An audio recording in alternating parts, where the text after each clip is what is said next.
സുഹൃത്തുക്കളെ, ഇന്നത്തെ നമ്മളുടെ യാത്ര തിരുനെല്ലി മഹാവിഷ്ണു ക്ഷേത്രത്തിലുള്ള കേരളത്തിലെ വയനാട് ജില്ലയിൽ പ്രശസ്തമായ ഒരു ഹൈന്ദവ ക്ഷേത്രമാണ് തിരുനെല്ലി മഹാവിഷ്ണു ക്ഷേത്രം. മാനന്തവാടിയിൽ നിന്ന് 30 കിലോമീറ്റർ അകലെ സ്ഥിതി ചെയ്യുന്ന തിരുനെല്ലി കർണാടക അതിർത്തിയിലെ സഹ്യാദ്രി മലനിരകളുടെ ഭാഗമായ ബ്രഹ്മഗിരി കുന്നുകളുടെ അടിവാരത്തിൽ സ്ഥിതി ചെയ്യുന്ന ഒരു ചെറിയ ഗ്രാമമാണ്. പുരാതനമായ മഹാവിഷ്ണു ക്ഷേത്രം, തിരുനെല്ലി ക്ഷേത്രം അടുത്തുള്ള അരുവിയായ പാപനാശിനിയും ഉള്ളതിനാൽ ഈ ഗ്രാമം ഒരു തീർത്ഥാടന കേന്ദ്രമായി അറിയപ്പെട്ടു. ഇടതൂർന്ന വനങ്ങളുടെ സാമീപ്യം ഈ സ്ഥലത്തെ സന്ദർശകർക്ക് കൂടുതൽ പ്രിയങ്കരമാക്കും. പക്ഷി നിരീക്ഷകരുടെയും ട്രെക്കിങ്ങുകാരുടെയും പർദീസ എന്നും ഈ ഗ്രാമം അറിയപ്പെടുന്നു. മരിച്ചുപോയവരുടെ ആത്മശാന്തിക്കായി നടത്തപ്പെടുന്ന ബലിപൂജകളാണ് ഈ ക്ഷേത്രത്തിന് പ്രസിദ്ധി.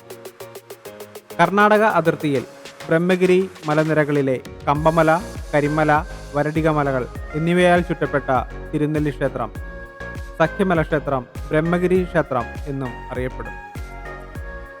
ആമലക ക്ഷേത്രം എന്നും ഈ ക്ഷേത്രത്തിന് പേരുണ്ട്. ഈ ക്ഷേത്രത്തിലെ പ്രധാന പ്രതിഷ്ഠ പരമാത്മാവായ ഭഗവാൻ വിഷ്ണുവാണ്. ക്ഷേത്രത്തിന് സമീപമുള്ള ഗുഹയിൽ പരമശിവന്റെ സാന്നിധ്യവുമുണ്ട്. ഇവിടെ ശിവലിംഗ പ്രതിഷ്ഠ കാണാം. 30 കരിങ്കൽ തൂണുകളാൽ താങ്ങി നിർത്തിയിരിക്കുന്ന തിരുനെല്ലി ക്ഷേത്രം ഒരു വാസ്തുവിദ്യാ വിസ്മയമാണ്. ക്ഷേത്രത്തിന്റെ തറയിൽ വലിയ കരിങ്കൽ പാളികൾ പാകിയിരിക്കുന്നു. പുത്തരി, ചുറ്റുവിളക്ക്, നവരാത്രി, ശിവരാത്രി, കർക്കടകം, തുല, കുംഭം എന്നീ മാസങ്ങളിലെ കർത്തവാവ് ബലി എന്നിവയാണ് ക്ഷേത്രത്തിലെ പ്രധാന ദിനങ്ങൾ. ക്ഷേത്രത്തിലെ പ്രധാന ഉത്സവം മേടമാസത്തിലെ വിഷുവിളക്കായി നടത്തുന്നു. ദക്ഷിണകാശി എന്നും ദക്ഷിണഗയ എന്നും ഈ ക്ഷേത്രം അറിയപ്പെടുന്നു. ബലി അർപ്പിക്കുന്നതിനായി ഉള്ള വടക്കൻ മലബാറിലെ ഒരു പ്രധാന സ്ഥലമാണ് ഈ ക്ഷേത്രം. വർഷം മുഴുവൻ എല്ലാ ദിവസവും ഇവിടെ മരിച്ചവർക്ക് വേണ്ടിയുള്ള ബലിതർപ്പണം നടക്കാറുണ്ട് എന്നൊരു പ്രത്യേകതയുമുണ്ട്. എന്നിരുന്നാലും മലയാള മാസങ്ങളായ കർക്കിടകം, തുല, കുംഭം എന്നീ മാസങ്ങളിലെ അമാവാസി ദിവസങ്ങളിൽ ആണ് പ്രധാനമായി ബലിയിടുക. ആ ദിവസങ്ങളിൽ ധാരാളം ഭക്തർ ഇവിടെ എത്തിച്ചേരുന്നു.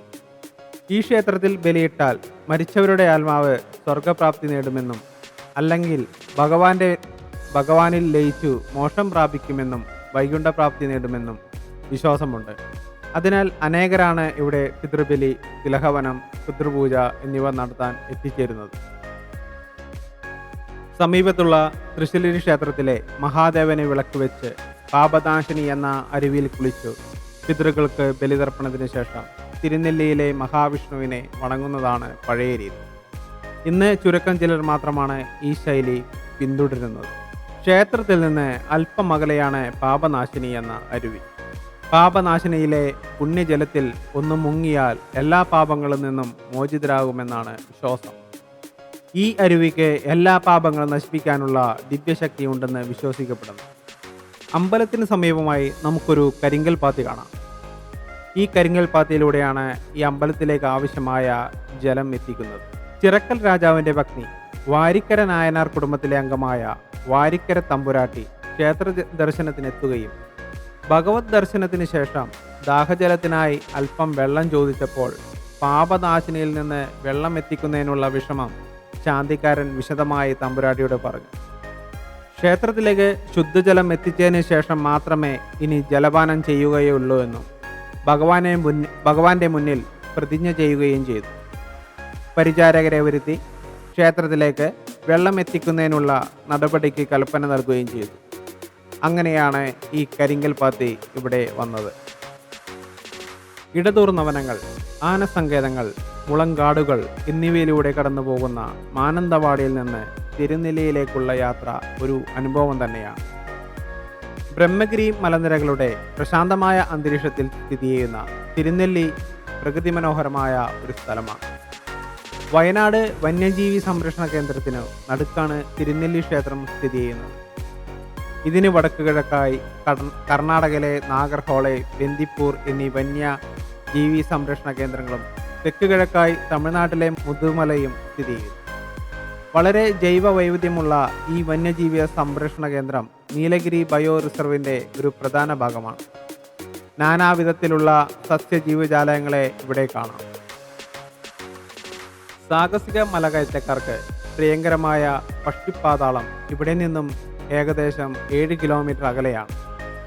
കടൽ നിരപ്പിൽ നിന്നും 1740 മീറ്റർ ഉയരമുള്ള ഇവിടെ എത്തുവാൻ കേരള വനം വകുപ്പിൽ നിന്ന് മുൻകൂർ അനുമതി വാങ്ങും. അടുത്തൊരു വീഡിയോയിലെ മറ്റൊരു സ്ഥലത്തെക്കുറിച്ച് പരിചയപ്പെടാം. താങ്ക്